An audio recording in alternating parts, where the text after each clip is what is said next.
Cintai firman Tuhan yang bikin aku tumbuh dari waktu ke waktu, bagai sinar mentari terangi hari-hariku dan bikin hidupku penuh sukacita.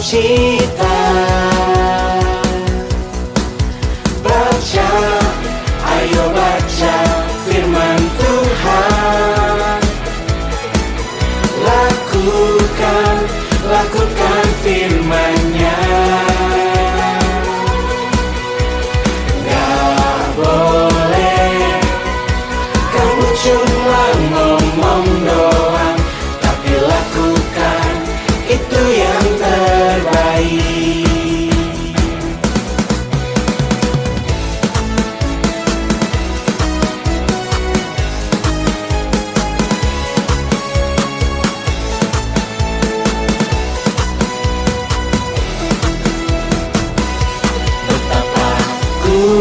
Cintai firman Tuhan yang bikin aku tumbuh dari waktu ke waktu, bagai sinar mentari terangi hari-hariku dan bikin hidupku penuh sukacita.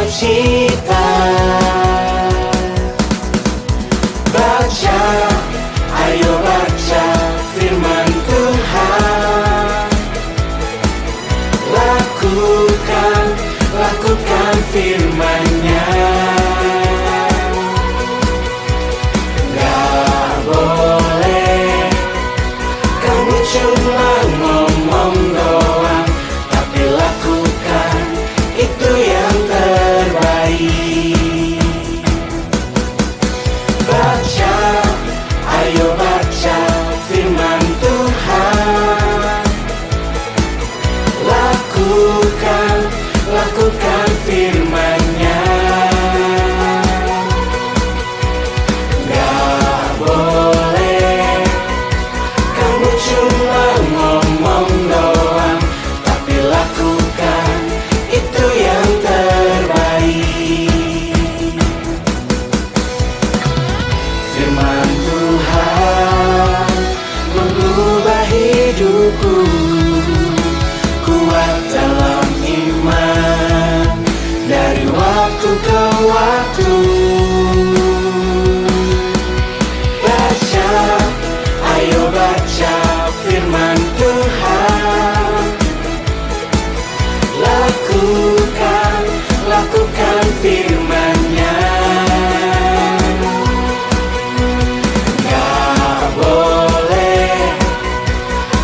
Cuma ngomong doang, tapi lakukan itu yang terbaik. Tapi lakukan itu yang terbaik. Tapi lakukan itu yang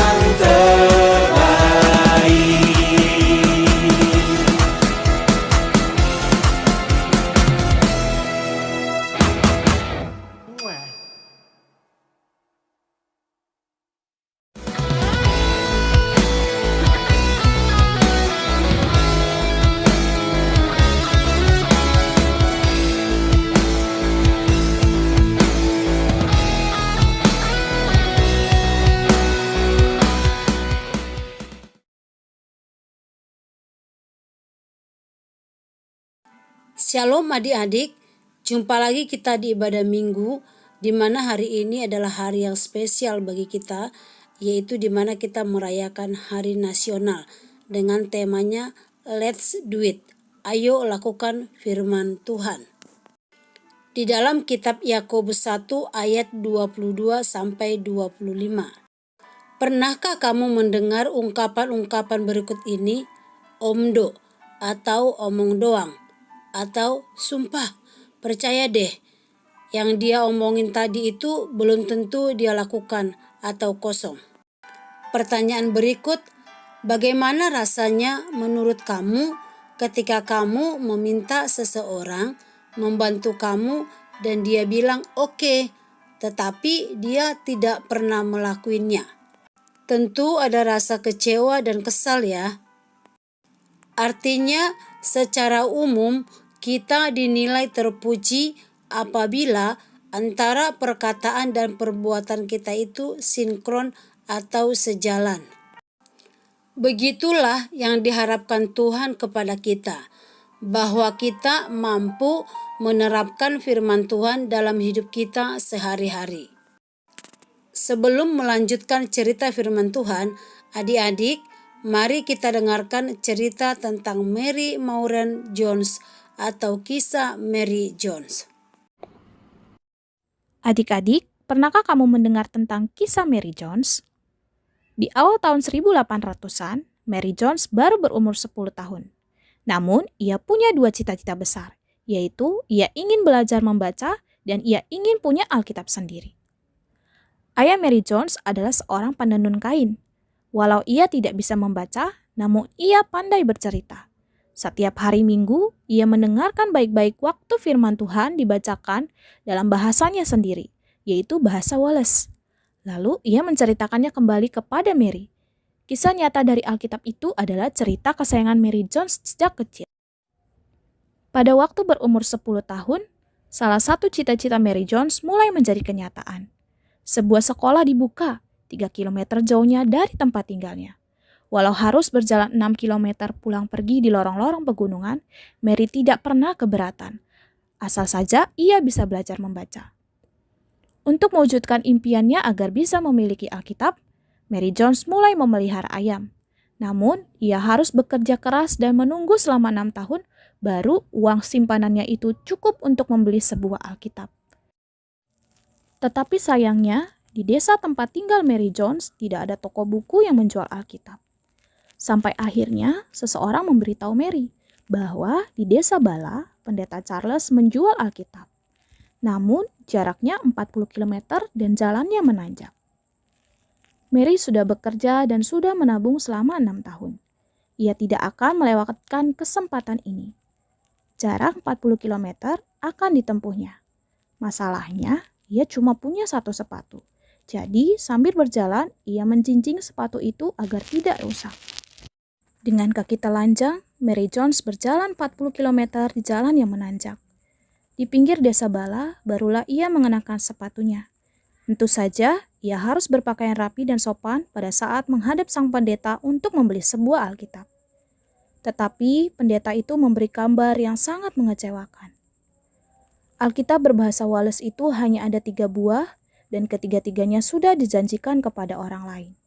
Bahkan, Alkitab tersebut tidak tahu kapan ada lagi persediaannya. Mendengar hal itu, Mary langsung duduk dan menangis. Pendeta Charles merasa prihatin, apalagi setelah Mary Jones dengan terbata-bata menceritakan pengalamannya. Akhirnya, pendeta Charles yang baik hati itu berhasil membujuk salah seorang calon pembeli itu untuk menunggu dengan sabar. Jadi, Alkitab yang semula dijanjikan kepada orang itu dapat dijual kepada Mary Jones. Pendeta Charles juga mengusahakan makanan, minuman, dan penginapan untuk Mary Jones. Gadis itu dapat beristirahat dengan cukup sebelum menempuh perjalanan pulang lagi sejauh 40 km. Karena peristiwa itu, maka pada tahun 1804 didirikan Lembaga Alkitab Inggris Raya. Itulah lembaga Alkitab yang pertama-tama didirikan di seluruh dunia. Kemudian, di mana-mana menyusul lembaga-lembaga Alkitab yang lain, termasuk Lembaga Alkitab Indonesia. Pekerjaan setiap lembaga Alkitab ialah menerjemahkan firman Tuhan ke dalam bahasa setempat sebanyak mungkin, menerbitkannya sehingga dapat dijual semurah mungkin, lalu mengedarkannya seluas mungkin. Itulah sebabnya pada masa sekarang ada ratusan juta orang di dunia ini yang bisa mempunyai Alkitab dalam bahasa mereka sendiri. Haleluya! Oleh karena tekad dan tindakan Mary Jones, sekarang ada Alkitab, bukan hanya di Inggris Raya, melainkan juga di seluruh dunia. Nah, adik-adik, itulah kisah daripada Mary Jones. Nah, hari ini tema Harnas kita adalah Let's Do It, yang dilandaskan pada surat Yakobus di pasal 1 ayat 22 sampai 25. Suatu dorongan yang mengajak kita, kamu dan aku, untuk melakukan firman Tuhan. Mengapa kamu dan aku harus melakukan firman Tuhan? Jelas Alkitab mengatakan bahwa orang Kristen dalam hal ini, mama, papa, guru sekolah minggu, anak-anak sekalipun, kalau dia sudah mengerti firman Tuhan dan tidak melakukannya, ia disebut menipu diri sendiri di ayat 22. Selanjutnya, ia diumpamakan seperti orang yang lupa wajahnya sendiri, yang oleh penulis Yakobus diceritakan sebagai orang yang bercermin, tapi sehabis bercermin, ia kemudian lupa wajahnya sendiri di ayat 23 sampai 24. Sebaliknya, menurut ayat 25, jika kita melakukan firman Tuhan yang kita dengar atau pelajari, maka kita disebut orang yang berbahagia. So, ayo kita lakukan firman Tuhan, taat kepada orang tua, rajin beribadah, baca Alkitab setiap hari dan melakukannya, rajin berdoa, tidak berbohong, tidak mencontek, rajin sekolah minggu, dan banyak hal lagi. Untuk membuat kita mengingat tema ini dengan mudah, maka kita akan meringkasnya dalam 5 poin. Antara lain, 1. Kita melakukan firman Tuhan sebagai bukti kita taat kepada Tuhan kita. Yang kedua, melakukan firman Tuhan sebagai bukti kita mengasihi Tuhan kita. Yang ketiga, melakukan firman Tuhan sebagai bukti kita adalah orang cerdas. Kita berani ambil resiko, berani berbeda, artinya kita mengerti firman Tuhan yang kita dengar, kita pelajari dan kita lihat. Yang keempat, kita melakukan firman Tuhan sebagai bukti kita adalah orang merdeka. Yang kelima, kita melakukan firman Tuhan sebagai bukti kita adalah orang yang setia.